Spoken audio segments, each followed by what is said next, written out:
Welcome, everybody. I'm Joe Phelan from Port City Pet. I'm just kidding. It's me, Justin, from Palmetto Coast Exotics, the Herpetoculture Podcast. I am filling in for Joe. Joe is not feeling well.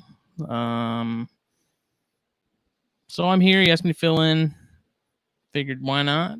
I like doing the podcast thing.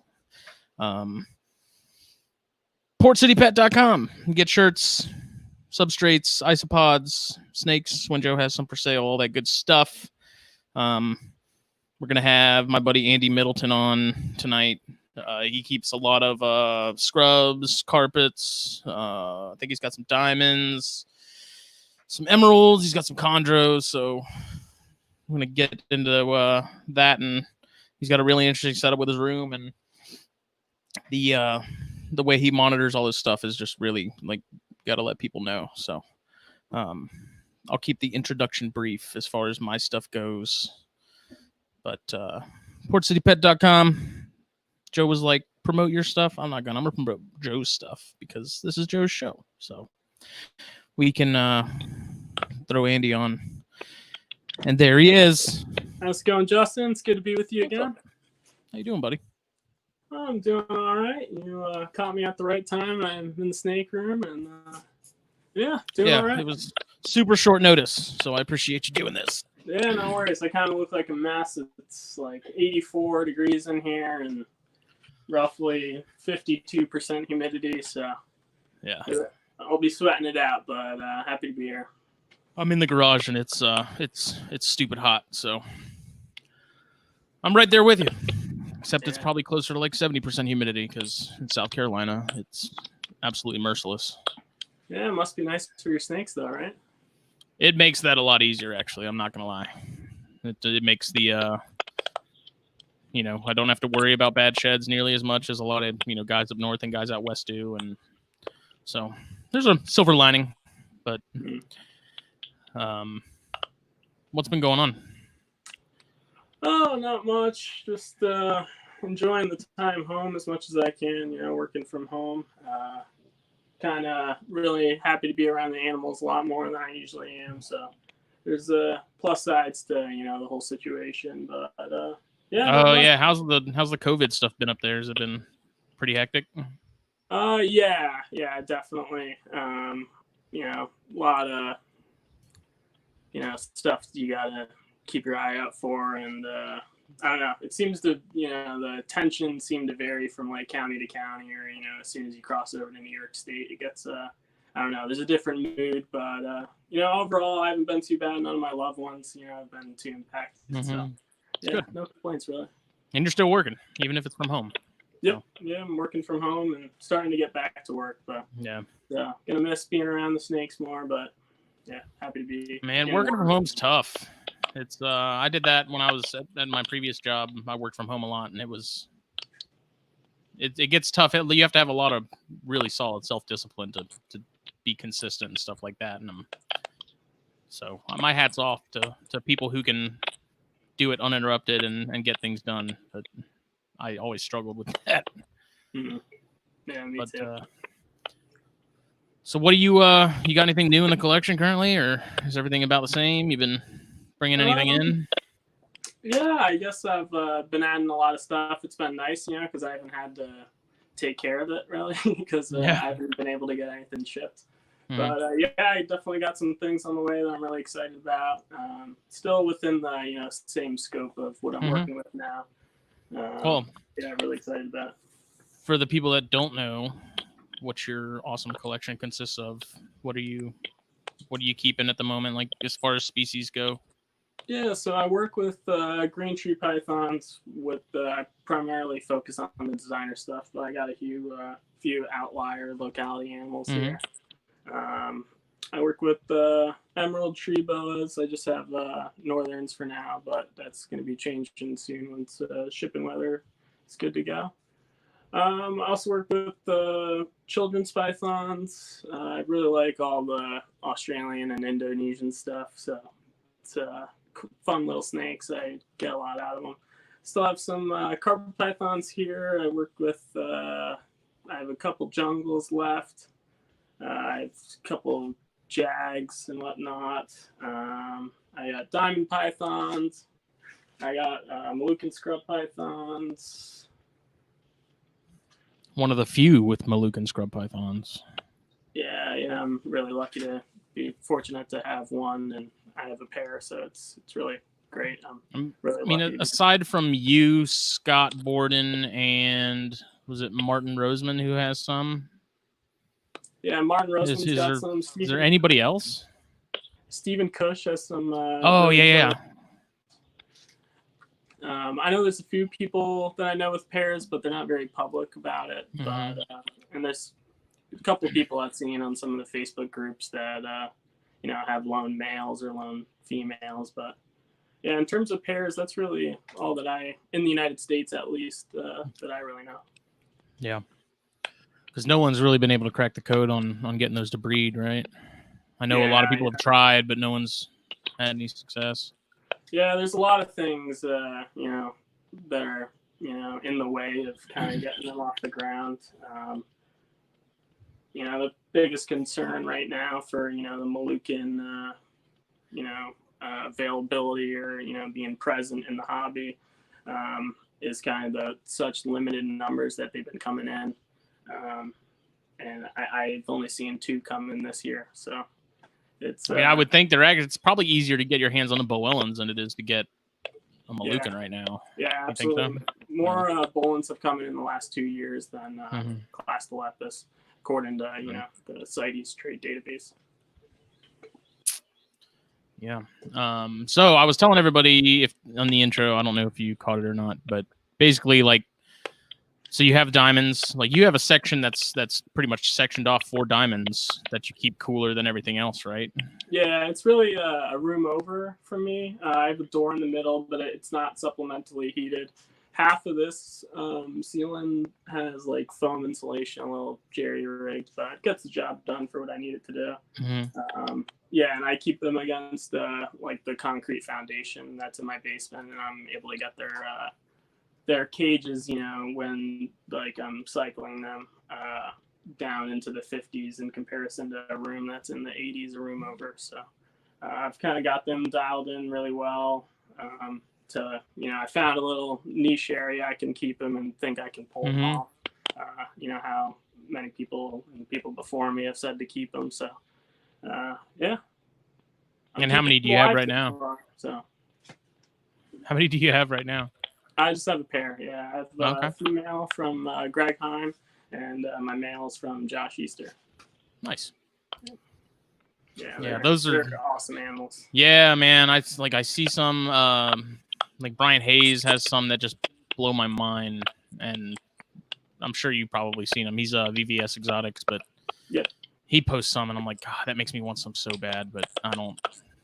It's another thing I don't need, I think everyone should have diamonds. I wish I got into them a lot sooner. They're a real treat, and I've kept a lot of carpets and whatnot, but they're very different, and they're awesome snakes. I have nothing bad things to say about them.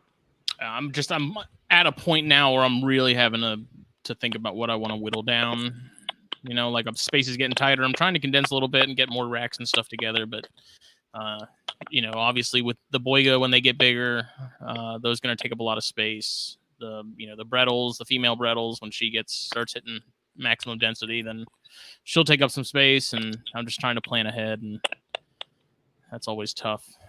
Are you keeping your Brettles cooler than anything else? Yeah, they don't have heat, dude. I don't give mine any heat. They're whatever the room temperature is, which is in my room is usually mid to upper 70s. And that's what the bottom of the floor reads out? Yeah, they do fine. These things are so bulletproof. I've said it a million times. They're freaking indestructible.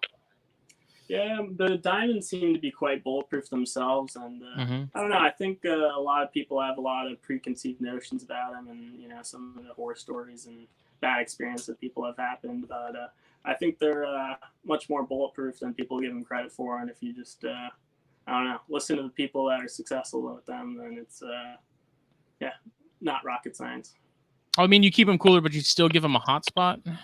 Yeah, so I give them a radiant heat panel. They're in 2 foot, so it's a 4-foot PM herps cage. That's 4 foot wide, 2 feet deep, and it's 16-inch high or something like that. But it's got a divider in the middle, and so I have 2 panels setting them up. Can I flip the camera around? Yeah, here? I think so. Because I'm right next to them. I've actually never used StreamYard on a phone. So. Woo! Uh-oh. Oh, is it there? Yeah. All right, let's see. Turn the lights off. All right, I don't know how to switch it around, but so this is my female. Oh yeah. She's the reduced pattern diamond from Greg. Yeah, and I think that's the ones that Brian has that I drool over so much. Yeah, this is actually a clutch paint to his. Oh, okay. Yeah, and I keep them pretty plain, just the cork bark high that they don't really use. She's always chilling on the perches, but the heat panel's on for 8 hours a day, and then it cuts out. I keep the male a little differently just because I don't know. When I have like just a small sample size of a pair, I kept them the same way for a while. I don't know. They were kind of doing the same thing, so I don't know. I decided to switch it up and just see how he would react, and with Aspen and different perching options, and he still goes through the same routine. So that's why I keep him differently. Just an observational thing in terms of substrate. Yeah, because I mean, I've always heard things about them being a little trickier, but it's always been as far as like reproduction that's been the trickier part. Like they're not necessarily difficult to keep. It's just getting them cool enough to pair up and stuff like that. Kind of like Brettles, I guess, where you have to get them ridiculously cold to get them going, right? Yeah, that's why I asked about them. I don't have any experience with breeding diamond pythons or anything like that, so I don't have much to say on that regard. But well, I know Casey with his Brettles. I remember him talking about it pretty early on with us on THP and stuff.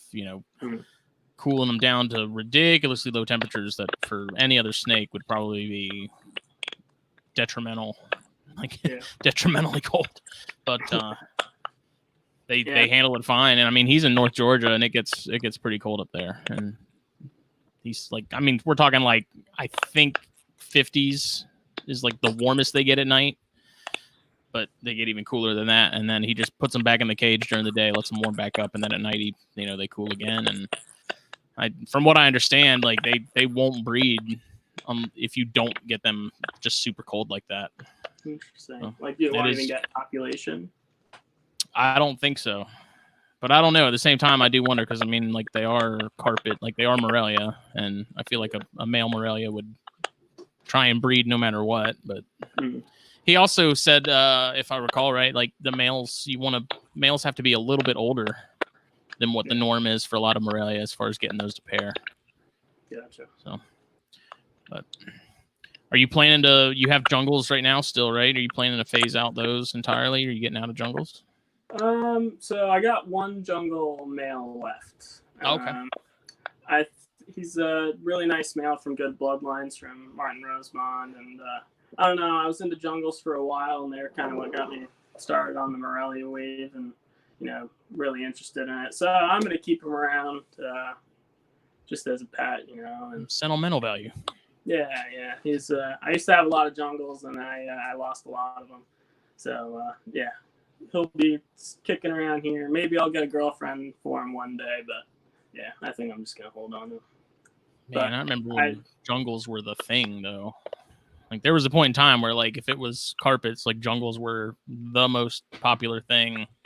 Like that's all anybody wanted. IJs were sort of the trash carpet of sorts, and you could get them for next to nothing, and nobody was doing anything with them. And now I think we're at a point where now jungles are sort of not necessarily backburnered, but they're definitely not the focus of Morelia anymore, at least in my opinion. But you need to get you some IJs, dude. I would. The thing with like IJs or getting into carpets or getting into a new species for me is I kind of go all out. I have an empty rack for IJs here, so I would love to do it, but I just haven't had like the gap in like my quarantine that I would need to be able to make it happen. And there's a lot of cool people, starting to do some stuff. So maybe I'll be lucky enough to, I don't know, get some stuff from the people that are working with them now, a few years down the road. And yeah. I mean, you have good taste in everything else, so I'm sure you'll get the top tier stuff. I know Jake and Billy are both producing some. They have some awesome pairs they've already put together, or they have some stuff that'll be ready in the next year or two. That's just going to be absolutely insane. I'm frequently on Billy's available page on his website, refreshing and seeing what's up. You don't ask him about any of it because he will talk you into it. He's he's all quiet and stuff. Everyone thinks he's so quiet, but that dude's trouble, man. Like, you go to Daytona, he'll get you drunk.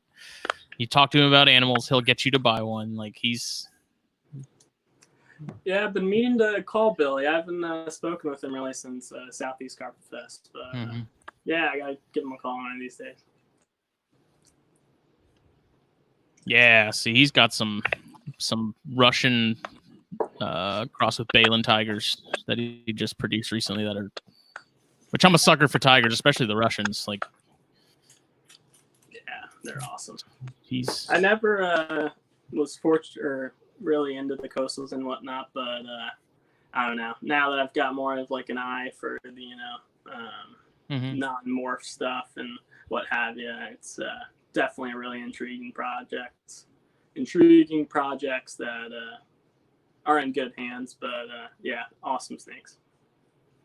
Yeah, I'm right there with you with the coastals. I've never been huge into them, but like those Russians and the especially the stuff that Caponetto is working with at one point, those are just unbelievable. Yeah, Cox, that is immaculate. Gotcha. Well, that's how I say Macklets. I'm going to say Macklots. How are the children's doing? You gotten into those recently, right? Yeah, so I got a group of females off Gary, Trevino, and Finley. So I grew them up for a little bit. I got 4 of them, and I kept the best 2 for myself. So I also got a male at Tinley. So I got a 1.2 right now. I'll probably add another male at some point. I'm working with Justin Juliander, Ryan Young bloodlines. So I think I'll add another male at some point. But yeah, they're awesome little snakes. I enjoy them a lot. I've had some children's over the years. I had some spotteds at one point, and I liked them. I gave Bill. I had a lone male that I got from Andy Grossman, who produces some really good looking children's. I lost the female at one point, and so I ended up just giving Billy the male for like a big exoterra that now has some dart frogs in it. But I don't know. They're so damn untrustworthy. They're like kings, like they're like cow kings, man, or brooks. You look away for a half a second, and they're trying to eat your finger. Yeah. They're definitely got more energy than some of the other things, and you can see their brain moving and whatnot. They're always in that thinking mode. So yeah, they're really funny to watch. Were yours already eating when you got them, or did you? Yeah, mine were very well established. Okay. They were a breeze. Because I think Riley was breeding them for a while too, and I think the last clutch that he dealt with, he had such a hard time getting him to eat that he's like, I'm not going to breed these things anymore. Like, they were just such a pain. Yeah, I hear that a lot with all of Antaresia. So I don't know what it's with me getting into snakes that are hard to start. But, I mean, Dan, who is probably in the chat still, he just produced some Stimsons, I believe, and he's been going through the trials of getting them to survive. And he keeps trying to get me to buy an Amazon that he has. And my days of Amazons are done. I'll get into emeralds one day. I want to get some Russian burger eye eventually, but other than that, like Amazons, I've just pretty much had a handful over the years. I'm kind of over them. Yeah, me as well. I had a group for a little while, and for me, they just weren't the funnest captive snake to keep. I definitely see the appeal with all the the line breeding them and taking out all the traits.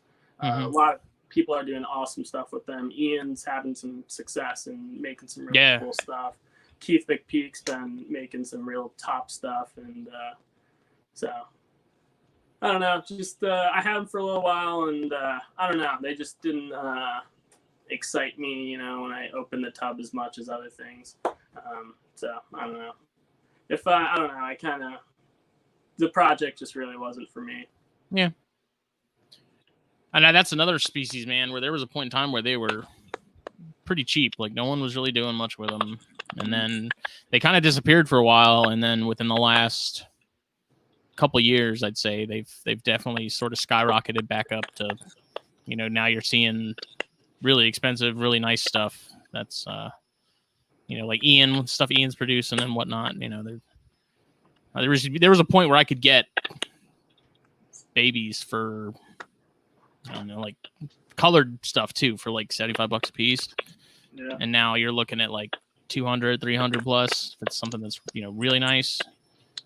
And it's funny. That's something I actually want to write about that in the next issue of the magazine, you know, sort of how species just sort of come and go. And, you know, we lose some species because there's just not enough people working with them. You know, like Savus are a good example. You know, Savus used to be another one that was really popular and a lot of people had, and then they sort of fell by the wayside, and now you rarely see any. I only know of a handful of people that even have them, and you know, Gary's one of them.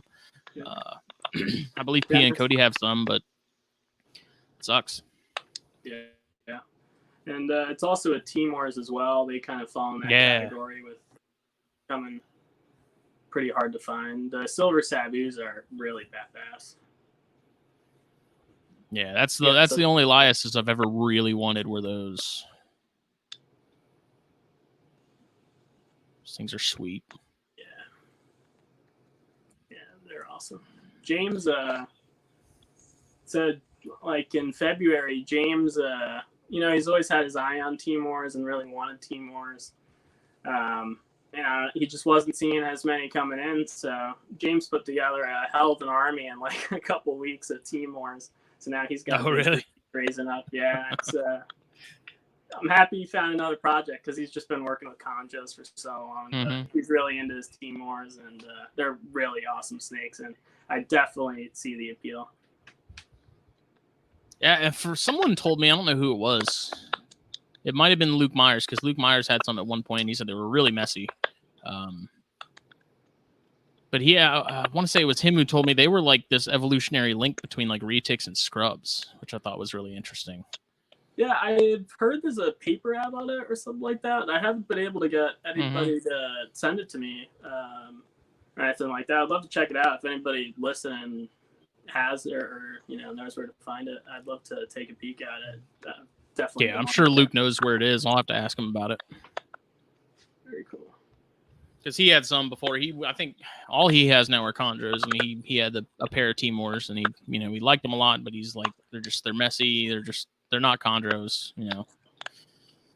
So he kind of went the other way on that, and just wanted an animal that doesn't spread crap everywhere. And apparently they're fairly quick too. Like they're kind of spastic.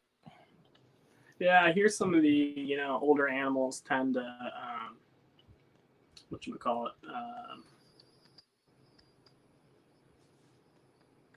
what's the word? Spread urates everywhere, all over. You have to handle. What's the? I don't know. There's a term for it. I'm tired.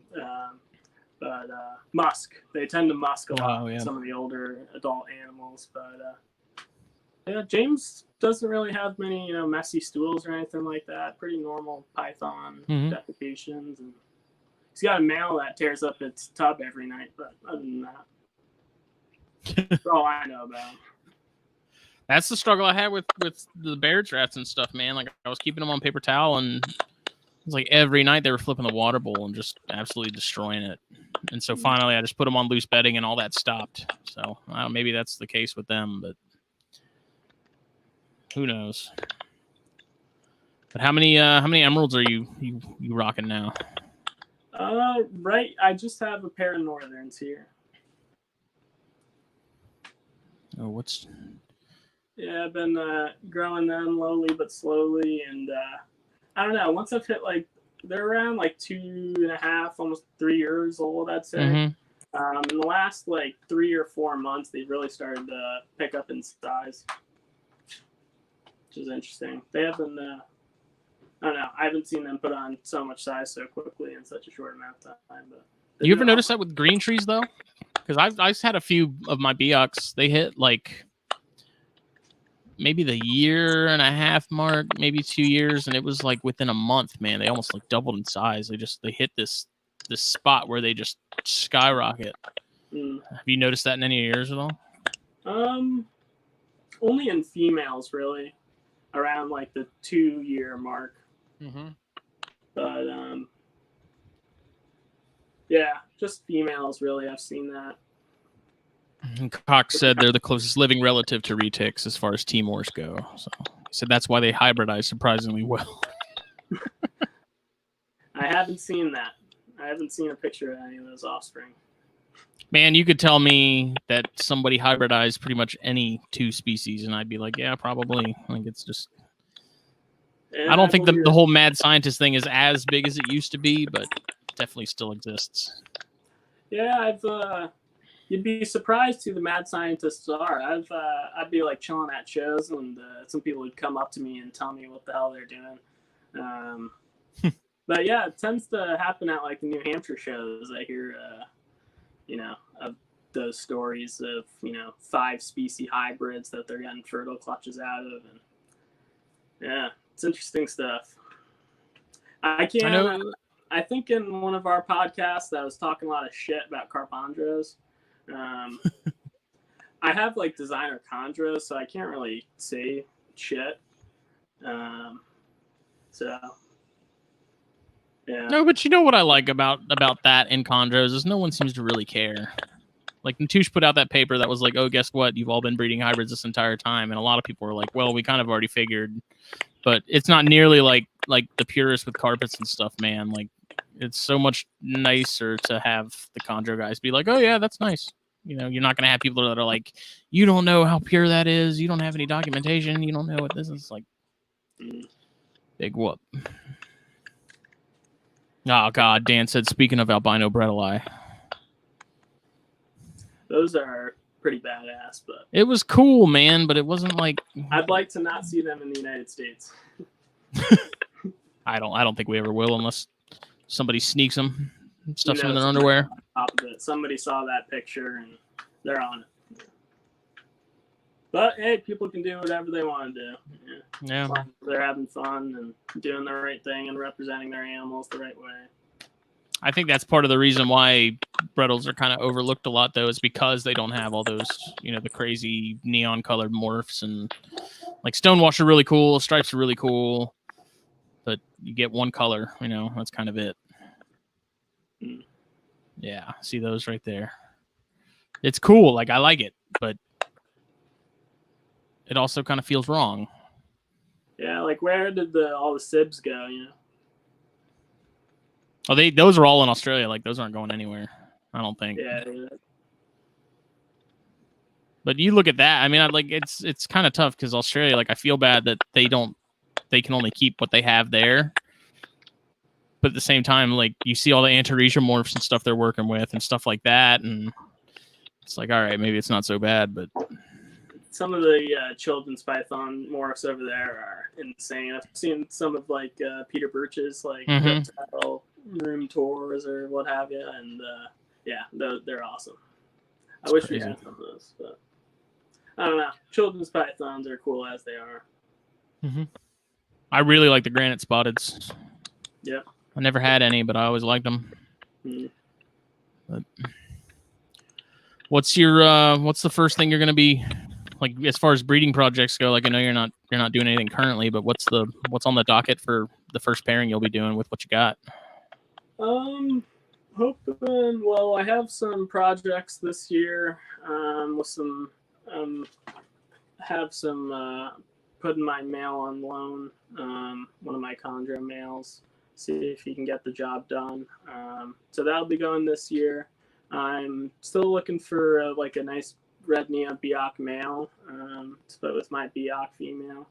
I got like it's sold to me as like a mystery. I got him in a trade with some caging. I think he's like a dry or something, but I don't really have any plans for him and my Biak girl. And then more chondros next year.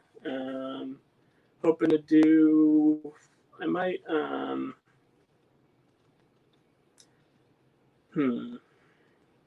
So I might be doing like some blue to blue stuff. And also I want to do some blue line outcrosses. So I'd like to outcross my male that I got from Francis, or I got from Pedro, that was produced by Francis.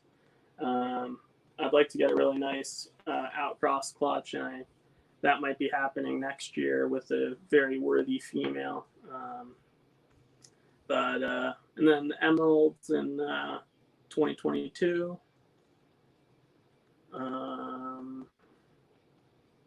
Yeah, I don't know. I'm kind of all up in the air, waiting for a lot of stuff to be sexed before I can like lock in my projects, so to speak.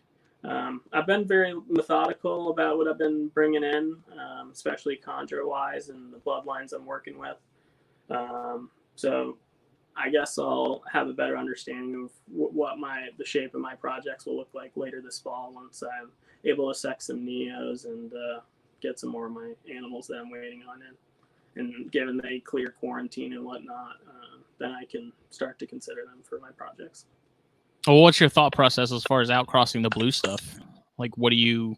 Because I have that male from David, or it's not a male. I don't know what it is. I think it's female, but I have that one from David, which has the Rico blood, and it was from the him and Gary Schiavino put together some stuff, and this is the offspring. Yeah. And it's like I'm a few years out from being able to pair it, and I'm trying not to. I don't like to count my eggs before they hatch.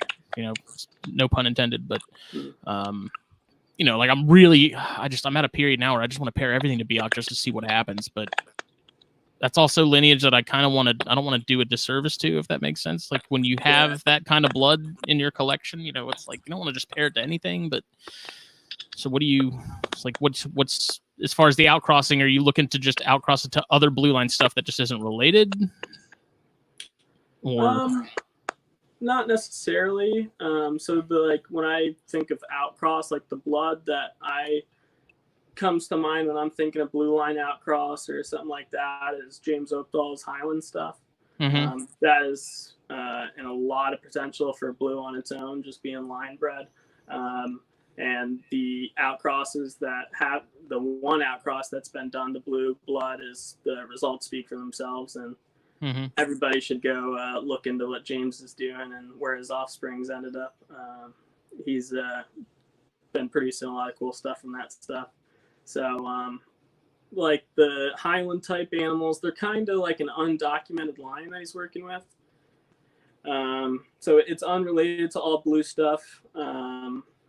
But that's been, bred 2 to 3 generations to refine the blue traits and some of the metallistic stuff that pops out. So that is a compatible and a good pairing in my eyes. I mean, I guess you don't know if it's a compatible pair in terms of, phenotypes and what you're going to be getting out of it until you do the pairing. Right.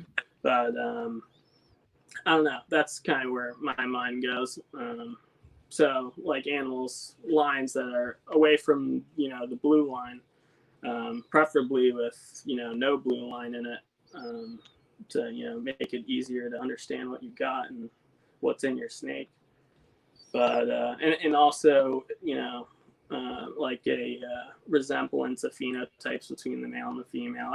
But also there's been some insane stuff when it's an insane mash of phenotypes. So just for what comes to my mind, and there can certainly be outcrosses to other designer lines and whatnot, but what comes to my mind is that I have some potent blue line stuff, so I don't know, just trying to outcross it and so it can continue to be line bred and not having very inbred pedigree. Yeah, and I will say that is one thing about the chondro community I like too, is everyone sort of has their own philosophy as far as like what to do with really nice bloodline stuff like that. And You know, some people are like me, where they're like, "Oh, I'm going to throw it to Biak or Wamina and see what happens," and you know, let that blood just, you know, create a little bit of chaos in that line and just up it. You know. Mm-hmm. So, I mean, do you plan to do any like Biak pairing, any of that stuff at some point? I just I don't really have anything that I don't have any Biak females that I'd want to put a blue male to. Mm-hmm. And I don't know, maybe if I had some more Biak stuff to work with, I could be more in consideration with what I'm working with. But there is a lot of cool Biak stuff that would certainly make a good outcross for a lot of stuff. Mm-hmm. Some of the snake I got from Tim Morris, who's produced by Cody Bartolini, the Shaggy 111 TM blue male clutch.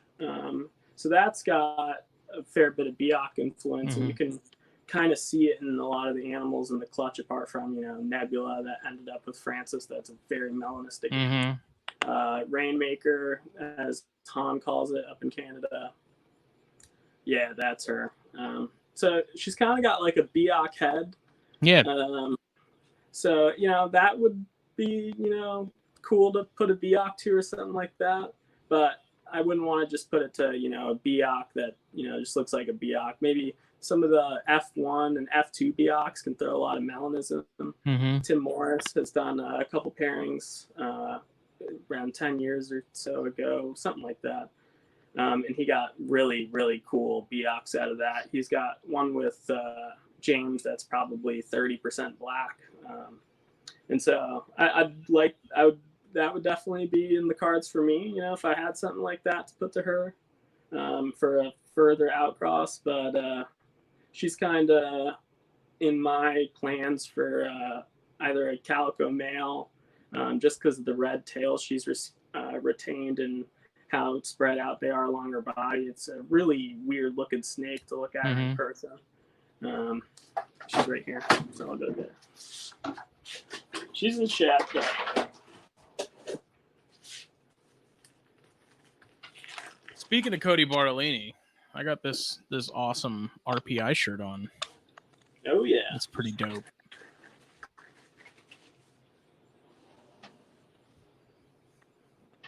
Hoping to hang out with them pre-Daytona again. Yeah, really awesome people. So this is she's in shed, so she's not looking as awesome as she would be. But here you can see that red scales that she still has. It's not really picking up well, but it's quite considerate, and it doesn't seem to be going anywhere. Some of the scales have transitioned to yellow. Some of them have turned white. So I'm thinking I'm going to be putting her to my Sky Topaz Cyclops Sarong from Dave D. Just because I think that'll be a nice pair. It's 50%, or it's really 25% blue line in that male. And this girl has a whole mishmash of different bloodlines, really a lot of resemblance to kind of the Ole Yeller phenotype, and very consistent with the Carpet Man Queen clutch that the male was from. So I think that would be an interesting mix just to see what I'd get. But I'd also really like to do a tiger stripe animal or a calico animal to her. But I don't know. That could easily change, but she just bit me. How old is that one? She's a 2017. Okay. She March 4/5/17 was her hatch date. And how often do you feed yours? Just chondros? The females probably eat every 2 weeks. I kind of let them have bowel movement, and then I'll wait 3 or 4 days, just because they seem to be. I kind of monitor a lot of stuff on cameras, so I can check on them during the night and see what they're doing. 3 to 4, like a couple after they have a bowel movement, and if you don't feed them with food right away, I tell them that visit the water bowl a bit more. And they're kind of moving around a bit. The females tend to, with me at least, they tend to not really leave that. They keep that last coil on the perch that they've been chilling on and just hunt from that position. Mm-hmm. But when I give them a little break with food, they tend to be not doing that as much and definitely more frequent water trips to the water bowl. So for that reason, I give them 3 to 4 days after they defecate before I feed. Cox said, if only Andy would pair a diamond with a chondro. Cox is just here to stir the pot. Yeah. Although I don't think that's ever been done, so it would be interesting. I guess it could hypothetically happen in Australia. I mean, if the stars aligned and a diamond was way up north, but what's your opinion on hybrids? Like Carpondros? Just in general.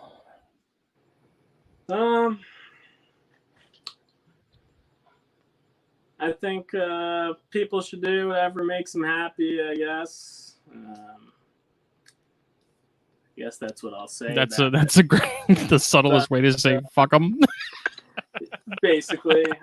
But as long as they're representing the animal well and it's going to people who will then represent the animal well as well, and people really know what they're getting and they're being not, fucking doing stupid stuff, then hey, do whatever you want. But I don't know. I would rather not see like bowling jungle. Yeah, that kills me, man. End up on like a wholesaler's list or something. That and like parent Chihuahuas to cresteds, like that's saying it's the exact same thing. It's like I can't wrap my head around taking such a high end animal like a Chihuahua, which is a grand, and pairing it to a crested. Like to me, it doesn't make any kind of sense. But I mean, I'm with you. If that's what people want to do, feel free. Like I appreciate hybrids for what they are. Like if you get a really nice Jag Poncho or Car Poncho like Billy's produced, like I've seen them in person, they're really cool looking animals. It's not something I'm really going to go out of my way to drop that much money on, or make myself. But I guess they're cool.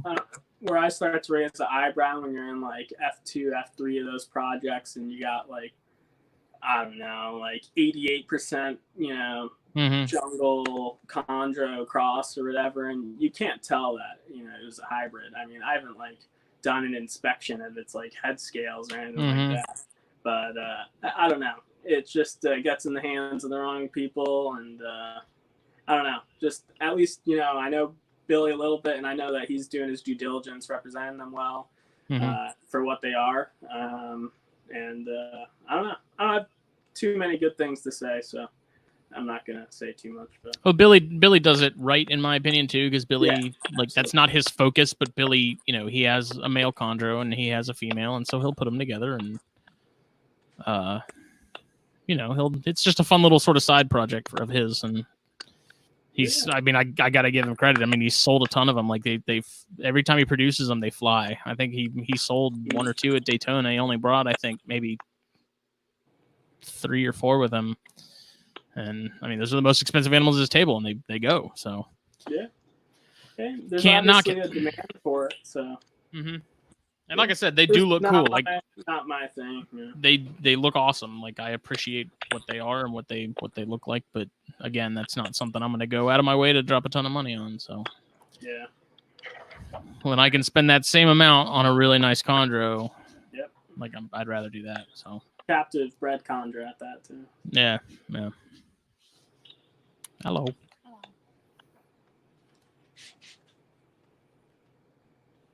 What's up? Okay.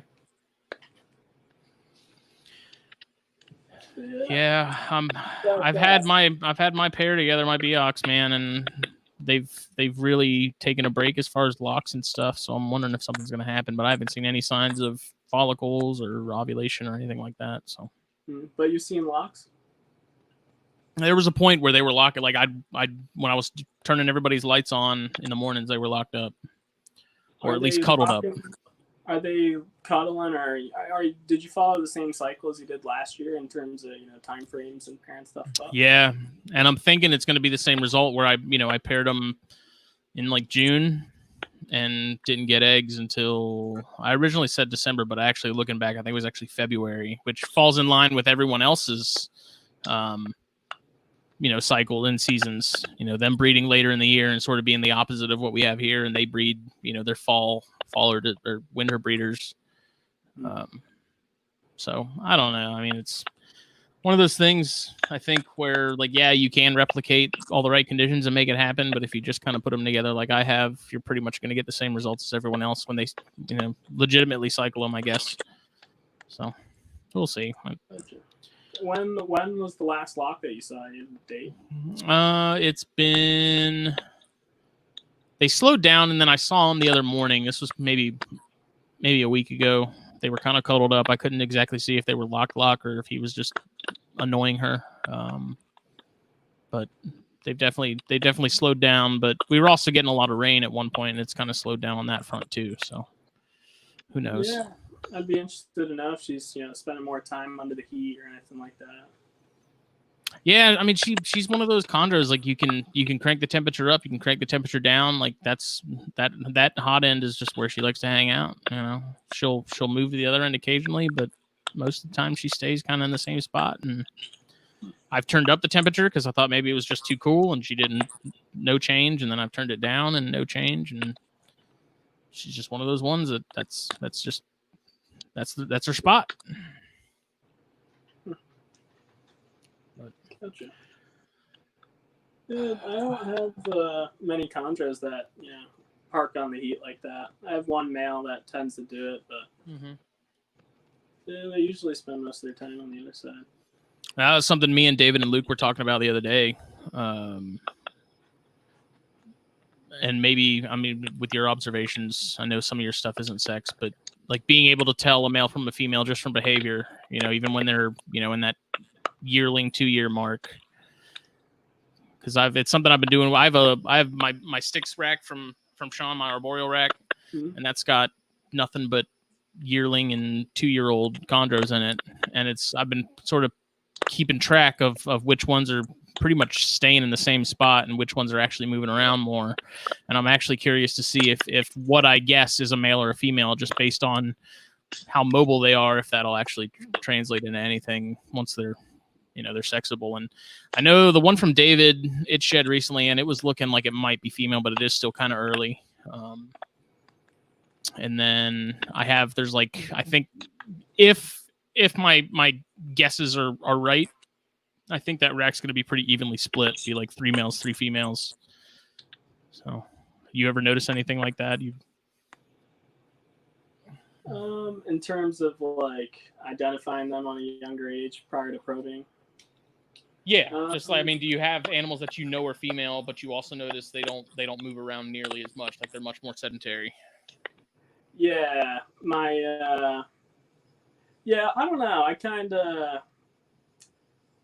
of learned everything along those lines from observing, James Opdahl pointing stuff out to me because I'm there, every other weekend pretty much.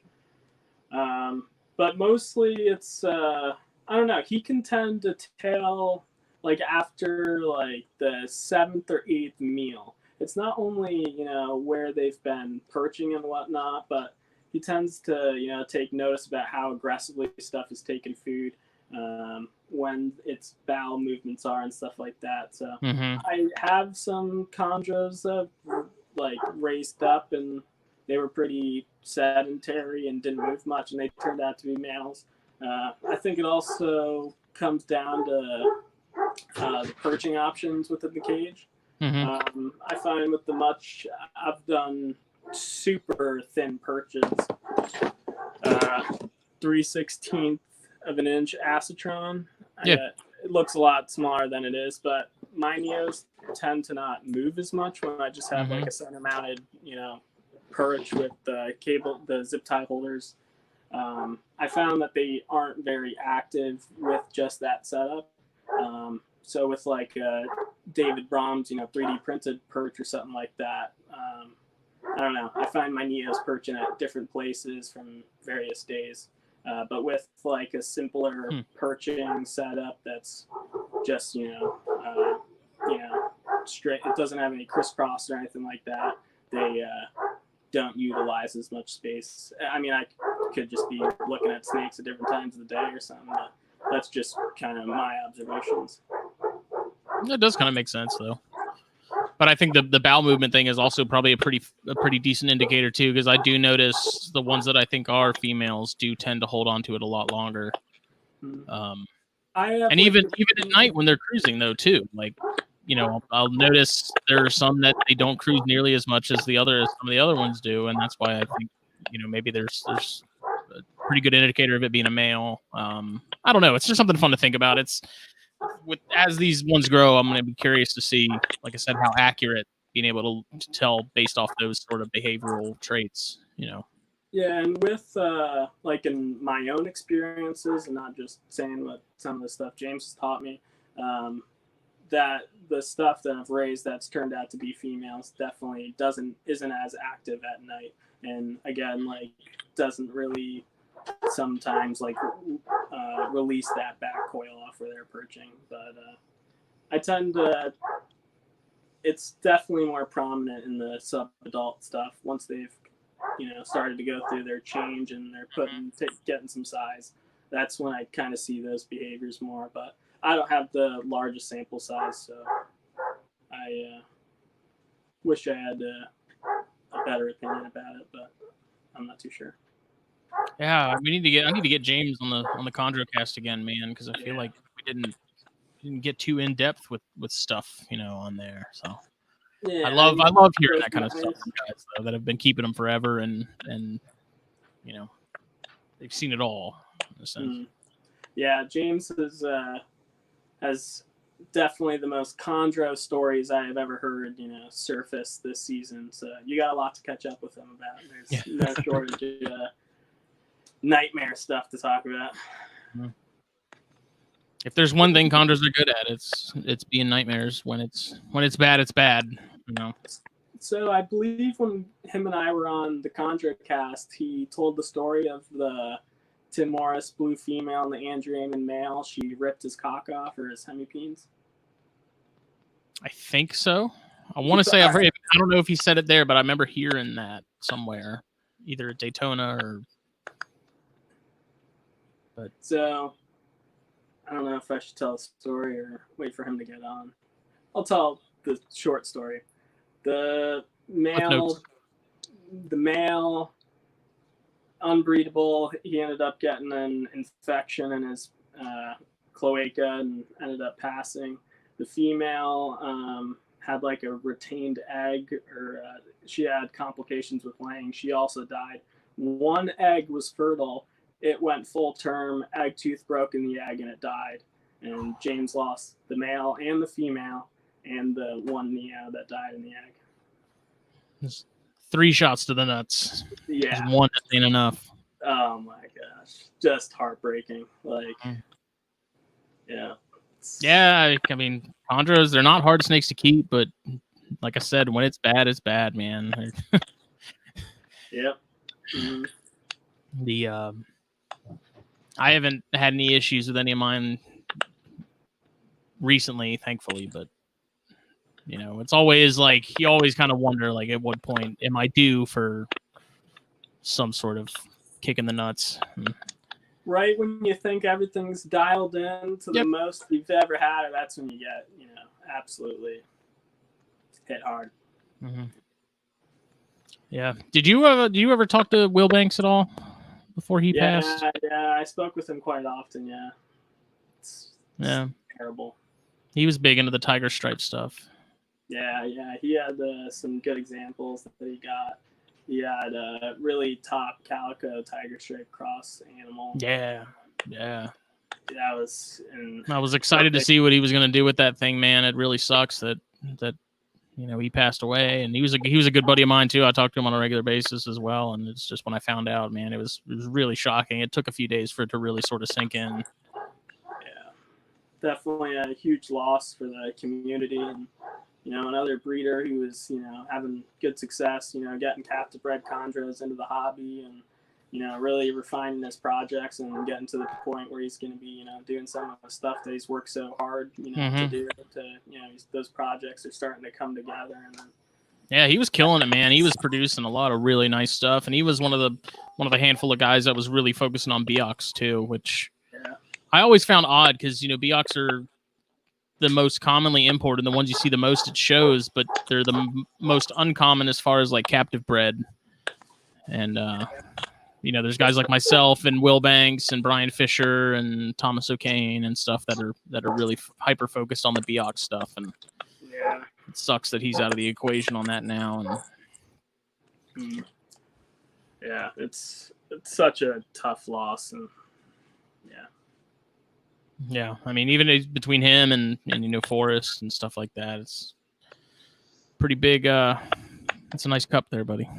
Thanks. Yeah, I'm in the snake room. Yeah, I gotta use what I got. Pinky's out. But yeah, I just keep losing a lot of people, and it really sucks. Mm-hmm. The as far as the scrubs go, do you have any plans to get into those anymore, other than the outside of the Clastolepis, or? My Clastolepis are out and about right now.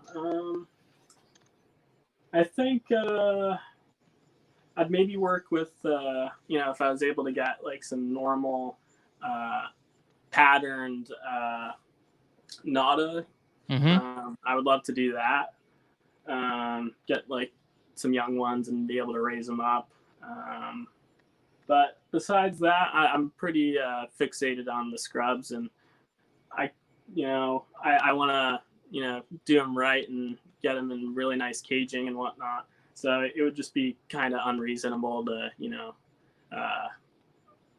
get into the other scrubs, and I'd like to stay focused with the Moluccans and maybe the tandem bars, but I'm very focused on the Moluccans. I'm getting Phil's at some point. He's got a nice little male. It's one of the Xanthics, and the only reason I'm getting it is because it's a tandem bar and it's the smaller variety. Because I like, it's awesome that Jake wants to get more into them. Like, they're really cool snakes. I love scrubs, but I'm not willing to commit the space to big bar necks or big southerns. Yeah, because they're awesome snakes. I love seeing Jakes. I love messing with Jakes. It's a absolute nightmare, little demon. But I just dealing with that when it's way bigger. It's going to be a handful, and I'm actually very much looking forward to see Jake have to deal with that when it gets to be a bigger size, because he's pretty small. Yeah, but at least he's able to raise it up, on the smaller side, and get to know its mannerisms and how it likes to be handled, as opposed to getting a 12-foot snake and taking it out of the bag, and you gotta learn it from there. Hell on wheels, man. Yeah. It's crazy. That thing's not even that big. I mean, it's only maybe a 2-year-old snake, and man, that thing has no fear. It's wild. Like, I completely agree with people when they say that scrubs are sort of on another level of intelligence and sort of knowing what's going on. And I don't know what your experience has been with those guys, but yeah. So the Moluccans are definitely tend to be one step ahead of you. Here's the male. He's out and about. So try and get him for you. But sorry, what was the question? I got distracted with him again. As far as them being like a smarter and sort of much more calculated. They are. When you make eye contact with them, they definitely look right through you. They know you're there. I find them quite visually oriented, and they can see what I'm doing when I'm around the snake room. They definitely are very accurate with what they're doing, and when they are, telling you to back off a little bit. But I've just found that, you got to be very calm working with them. Once you get them out of that feeding response. But mine have been pretty good once I, get them out. I hook them, sometimes double hook them in many circumstances. I've been fortunate enough not to take like a bad bite. I got nicked by the female, but they're definitely. I have had like a 1/2-inch hole in one of the male's cage when I first got him, and he had probably a 1-inch head at least, and it wasn't even, a worry that he would be able to get out through that hole. And he managed to get out the second night I had him through a 1/2-inch hole. So they can definitely they definitely have a brain on them. They can squeeze through smaller areas than you'd think. And they're very height oriented when I take them out. They really just want to go up. So I don't know if you know the spin technique a little bit with some of the bigger snakes, but the spinning definitely helps with them big time. Is there like physically spinning? Yeah. So if you're like disorienting them, kind of. Yeah. So if I don't know how to explain this. Doing the hokey pokey. So if you're holding them, they got their head up, and they've got to look when they're gonna, give you a strike or yeah. So when they turn around, you see that eye, you just kind of turn in that direction that their head has turned to face you, and that keeps them distracted, keeps them oriented up and away from concentrating on the heat source of your face. So I don't know. I got them as smaller animals, so I was able to learn how to work with them without stressing me out, and more importantly, stressing them out. So I think I've got a pretty good handle on these two, at least. I know them pretty well. So have you tried pairing them at all yet? No. My female's very young. I believe her to be a 2019, and she was had like a red tinge on her when she came in. So I got her quite young. It's interesting that no one's been able to breed those yet, and then like the Halmaharas have also been like historically difficult. Makes you wonder what exactly is different as far as like their conditions for being successful with them versus the Southerns, which are not difficult to breed from what I understand. And yeah, I think it could be like their island, living animals. Like the Moluccans are endemic to the Ambon and Saram Islands. So I don't know if it could have anything to do with that. Also, just being able to raise them up from any age to sexually maturity can be quite difficult if you're not really in tune with the animals, and like deciphering what they're telling you. I think you got to be really on top of them, to keep them alive. And there's just so fewer of them coming in too, that there's a smaller sample size being worked with in the States, and less people that have been able to get pairs together, and be able to live out the project for 5, 6, 7 years, and not changing their environment, not making moves, and getting them really dialed in to the point where they'd be willing to reproduce in captivity. But I think there's a lot of factors at play, but I think it's mostly comes down to the quantity of them in the States that are here, and people that actively have pairs and are taking a serious look at putting them together. What's been the biggest challenge with yours? I guess I've pretty much been pretty problem free. Are you keeping them warmer or cooler than you would some of the mainland stuff? So I used to keep the male and the female identically the same. I run a heat panel for the female, but I aim for like a medium temperature in the cage in a 24-hour cycle with heat on 12 hours and heat off 12 hours for like a medium temp of 79 to 81. So if I'm gonna have like a if the hot spot during the day is 84, I'm gonna have like a 76 night drop or something along those lines, just so my median temperature is what I imagine as the ideal core body temperature for them. They tend to avoid basking in terms of like basking with the spotlight bulb. The male doesn't really tend to use it that much. He'll go up in the branches and like put a coil in the light, but he doesn't like perch under the light, as you could see like a diamond python under the light, all coiled up, absorbing all that heat.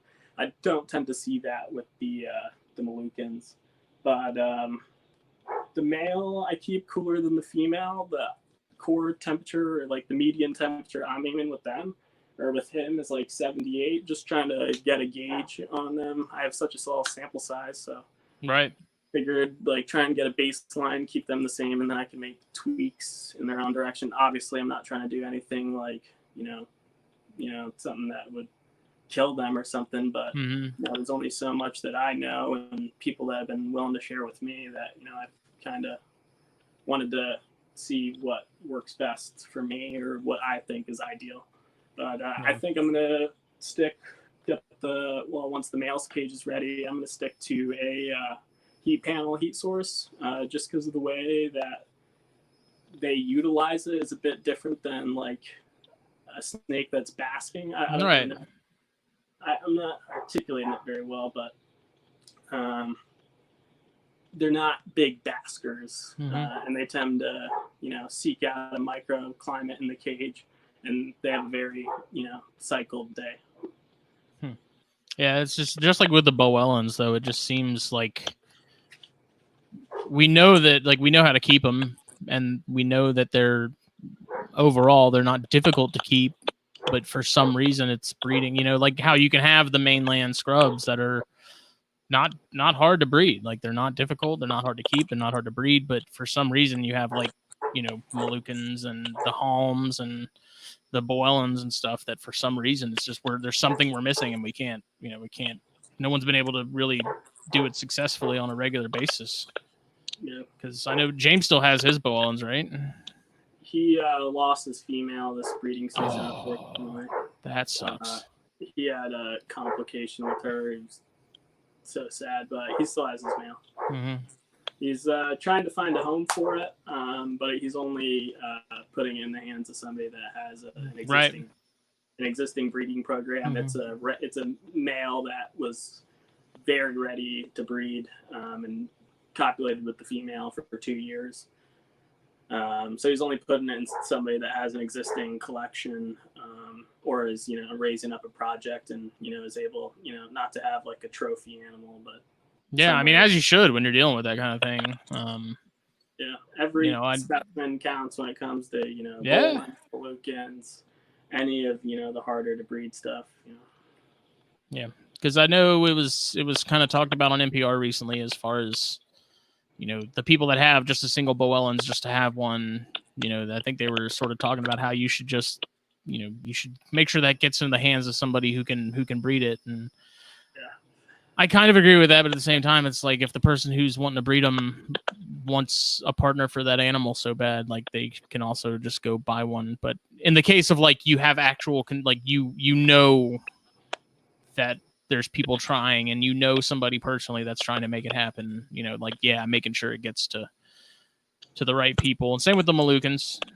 Making sure it goes to someone who is already trying to achieve the same goal that you are.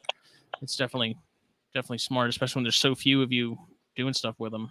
So, because I'm sure you talk to Borden and I'm sure you talk to Martin all the time, because you guys are the only ones that I know of that keep them. Yeah, and an even sadder story is Martin's thought to be female just shed plugs, so now he doesn't even have a pair. Ooh. So it just we like anybody that's got a lone female should send it to Martin. You know what I mean? Like, so I don't know. Getting pairs together is really important, and having the right people working with stuff is key. I'd like to think that I am the right person to help with the Moluccans, and can provide some observations and share other keepers with what I'm seeing. And I'm really really into the project, so I hope that my work pays off one day, and I can distribute captive bred Boellens to the people that have been into it, and we can get a solid apparently Moluccans in the country. Apparently I'm pronouncing Boellens wrong. Yeah, just call them Boeleni. It helps a lot. Boellens, damn it. Same thing. Macklets, Boellens, tomato. If you look at it, it's just I have different emphasis on the same syllable. Okay. Gosh. Yeah, I can't say I know too much about the scrubs, but when do you think they'll be ready to? When do you think you'll be able to start trying to pair them up? How far out are you looking there? Probably another 4 or 5 years to go before introductions happen. Some of the successes that I've heard is, you know, with the cases with the other example you cited, it just having, you know, mature, you know, male and then a mature female. It's pretty cute though. I would think when you're dealing with an island population like that, they probably are not breeding nearly as frequently as like a mainland species would, or B, because they're smaller, they are probably taking longer to hit, you know, maturity and stuff like that, and probably do need an extra couple of years before they're even ready.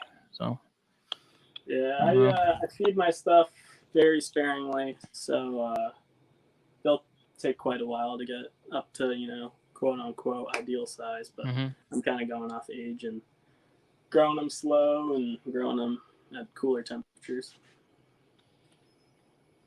Those emeralds are sweet though, man. Switching gears to Corrales. I know I was talking to you about those the other day, and I was asking sort of as far as what you've noticed care-wise, what the difference is between those and the chondros, as far as how you have those set up. Yeah, so I keep the emeralds and green trees fairly the same in terms of like their tub setups and what have you.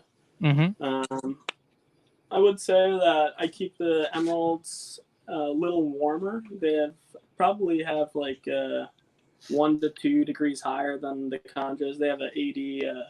They get to 86, 87 during the day with 79, 78 degree night drop. So the median temperature I'm going for is 82 to 83 with them. The median temperature I aim with the chondros is relatively the same, but I don't give them as much of a night drop, so their temperatures don't swing as much. Right. I give them much larger water dishes just to keep humidity up. The humidity, I've heard, you know, keep it over. Everything in my room is kept at least at 60% humidity. I run like a whole house humidifier basically in my snake room. So everything is at 60%, but I do mist down the bottom of the emerald cages probably 2-3 times a week. So they get a little bit of a spike, but I don't really subscribe to the let the cage fully dry out before you spray it down again. I try to keep things kind of level with them for the most part, but like I'm not spiking them up to 85% humidity and then it drop into, you know, 30 or 20%. Like I probably spiked to 85, 90 and then it dropped down to 60%. I feed them also a little bit less than the chondros, 1 meal and then wait for a bowel movement. So with chondros, they tend to have a bowel movement before I feed them again, but with the emeralds, I pay very close attention to it. Yeah. You definitely do not want to double up on meals and whatnot, but it's nothing to really worry about in terms of like if you're offering a bigger prey size, if you're starting off with healthier or healthy captive bred or captive born animals in most cases if they've been treated right. But yeah, that's really the only. I mean, are you feeding them less frequently, but are you feeding them smaller meals too, or is it pretty average for the size? No, so I've been doing a lot of speaking with Socrates. He's got a fucking top-notch collection down in Florida. Yeah, he does. So I kind of bounce stuff off him, and he's transitioned me, or I've taken his advice on smaller or big prey items less frequently and wait for the bowel movement and what have you. And I just go off looks with them, really. Sometimes I'll feed them like every 2 weeks if they've had their bowel movement and what have you. Sometimes they look a little fuller, and I'll wait 3, 4, 5 weeks. Sometimes it just all depends on how they're looking to me, and yeah. But I've grown them they've definitely been grown a bit slower than the chondros. Yeah, because that's, I mean, they are. I think it's fair to say they're definitely a bit stockier than chondros. And if I was keeping, and that would probably be a species where if I'm second guessing myself as to whether or not I should feed it, it's probably safe to say you should probably wait. Yeah, I would think, but I want to get into them eventually. I mean, I feel like they kind of go hand in hand with chondros, and you see a lot of crossover between guys that keep chondros that also either kept emeralds at one point, whether they be northerns or basins, or they currently have them. You know. Yeah, they're very similar animal, but very different animals at the same time. So it's a nice change of gears. You know, working with emeralds.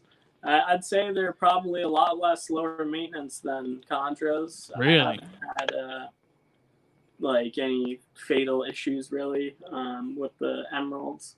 I started off with quality captive born animals, so that's definitely got That something makes to a do with difference. it. Yeah. It makes a huge difference. So I've been, as long as you start with quality animals, then you should be pretty problem free.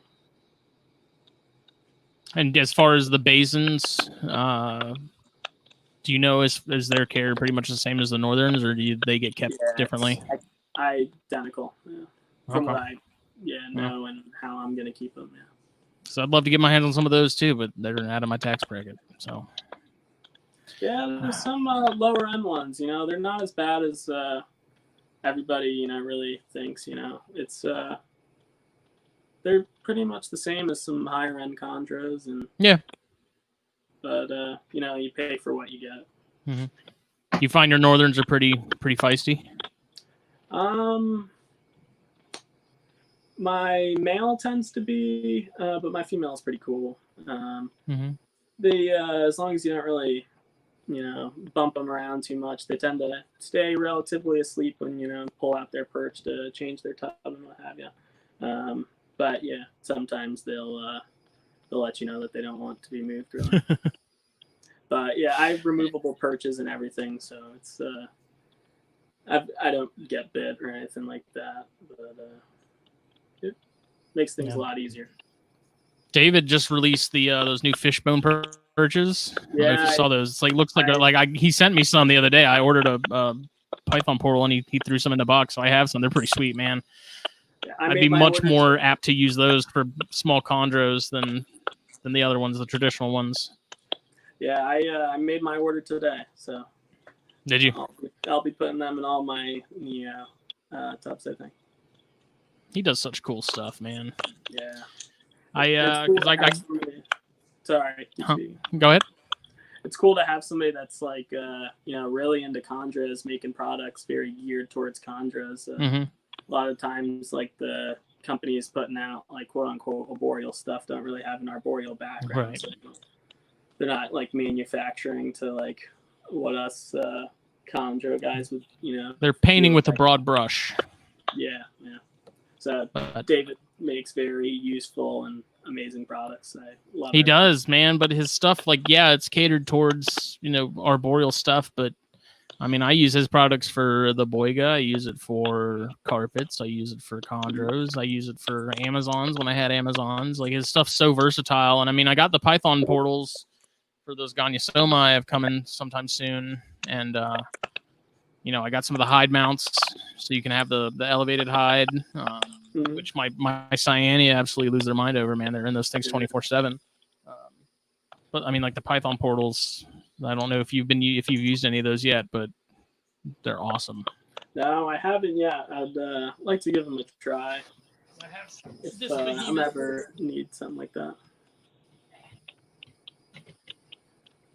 Is that like a gray tub or is it translucent?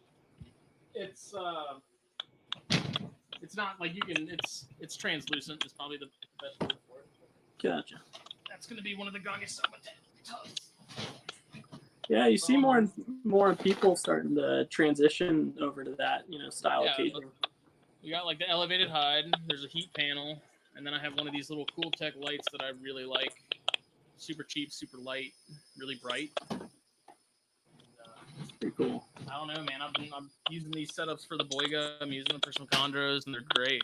They're they work like a charm. So Yeah. unfortunately, I ordered one of those Python portals to put on one of these tubs, and now I can't find these tubs anywhere. Like Walmart's out of them. Like they've disappeared. I don't know what the deal is. I hope they're not getting rid of them. Like they're not being phased out. Yeah. They work great. They hold heat and humidity stupid well, like almost freakishly. Like I would have never thought they'd hold temps and moisture as well as they do. Oh, yeah. It's kind of ridiculous. But I remember when we were at Carpet Fest, you were telling me and Phil about sort of your, I guess, data collection in your room and stuff. And what were you using as far as keeping track of? Like you had a remote app and everything, and it would auto load into like a CSV file, right? What was it that you were using for that? Yeah, so I used the sensor push,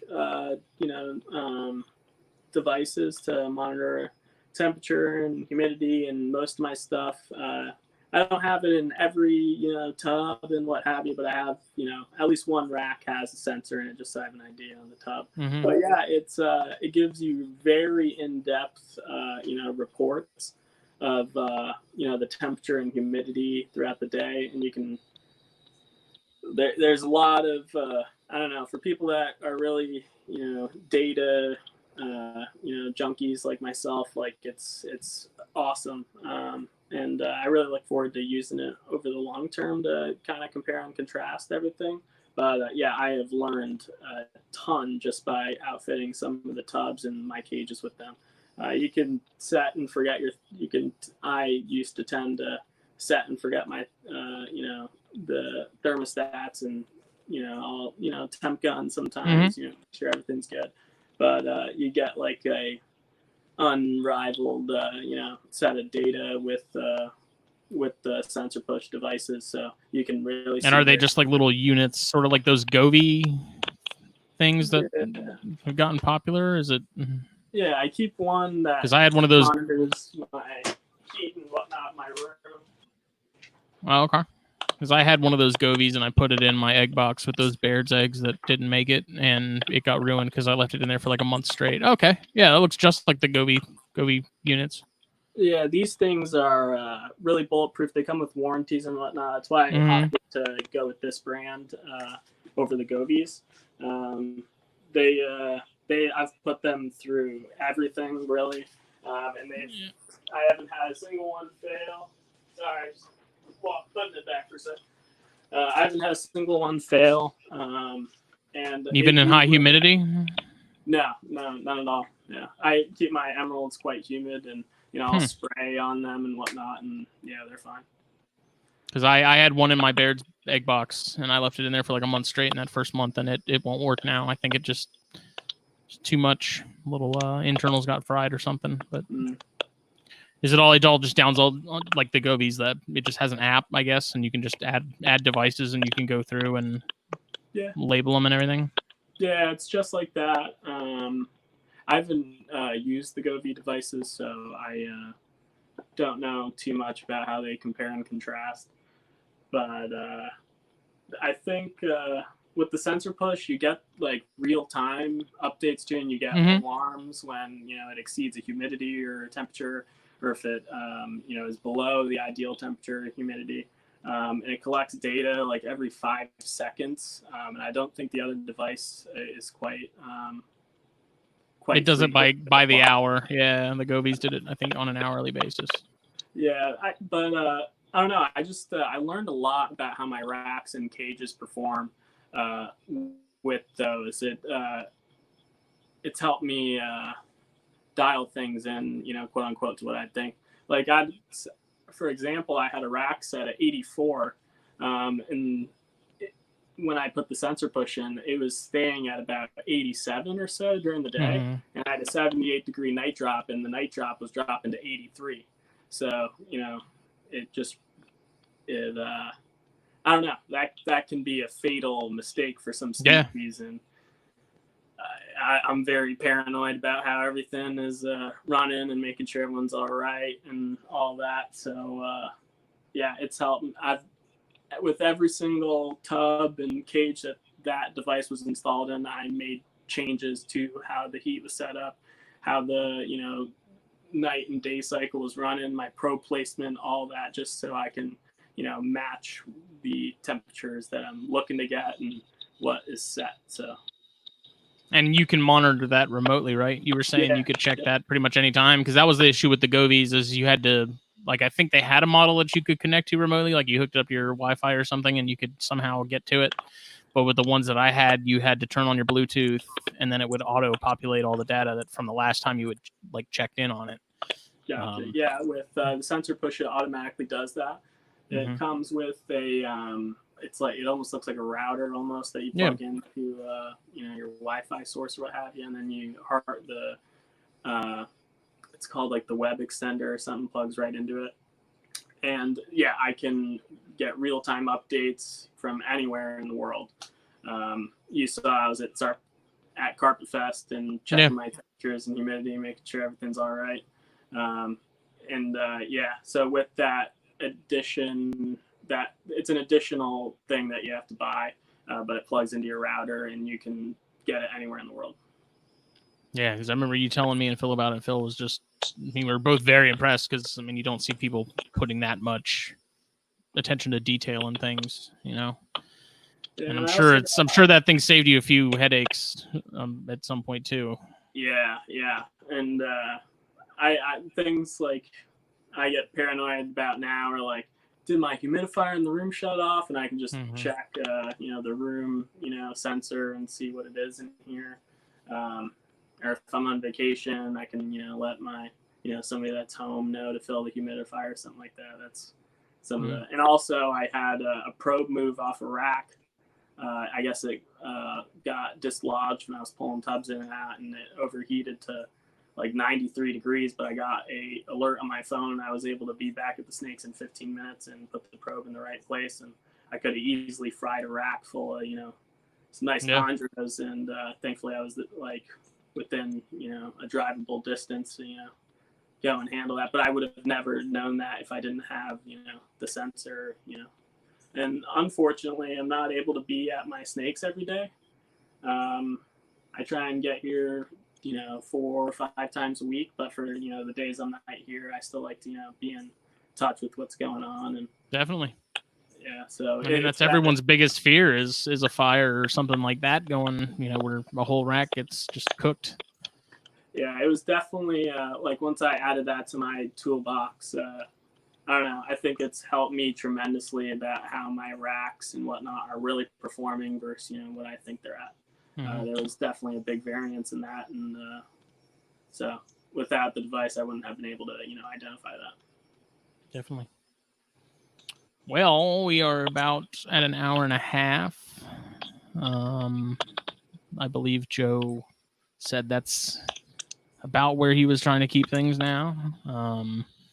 But where can people see all the awesome chondros and other cool stuff? I operate under AM Arboreals on Instagram. It's AM_Arboreals. I'm also on Facebook, AM Arboreals, and also use Andy Middleton's my Facebook page. It's where you can reach me quickest. But yeah, happy to be on. And yeah, really man, thanks. You guys having me on, and glad I can make it. It's very short notice, so you're the real MVP. Yeah, no worries. Happy to be here. You plan to go to Daytona at all? No, there's I have to quarantine. If I were to go, I would have to quarantine for 2 weeks and also get a negative test to go back to work. So it's out of the not worth the hassle. Yeah, I don't blame you there. But hopefully we'll see you sometime next year, either at Carpet Fest or Daytona or something. Hopefully all this is handled and at least maybe not gone, but we have a better understanding of what exactly is happening. So yeah, man. Take it easy. I look forward to seeing you guys soon, and keep up the good work, you and Joe and everybody.